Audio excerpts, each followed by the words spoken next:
ابراہیم علیہ السلام نے کہا میرا رب مشرق سے سورج کو نکالتا ہے اور اگر تو خدا ہے تو مغرب سے سورج نکال کر دکھا۔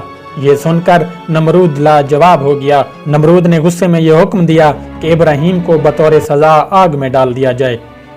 لہٰذا بابل کے لوگوں نے ایک خاص مقام پر لکڑیاں جمع کرنا شروع کر دیں۔ جب لکڑیاں جمع ہو گئیں تو نمرود کے کارکنوں نے اس کے حکم پر ان لکڑیوں میں آگ لگا دی کہ جن کی حرارت اتنی زیادہ تھی کہ کوئی اس کے قریب بھی نہ جا پاتا تھا۔ جب حضرت ابراہیم علیہ السلام کو اس جلتی ہوئی آگ میں پھینکا گیا تو اللہ کے حکم سے وہ آگ ٹھنڈی ہو گئی۔ جب نمرود کو یقین ہوا کہ آگ ابراہیم کا کچھ نہیں بگاڑ سکتی تو اس نے آپ کو آزاد کر دیا، مگر نمرود اور اہل بابل نے اس معجزے کے بعد بھی اللہ اور اس کے سچے پیغمبر پر ایمان نہ لائے۔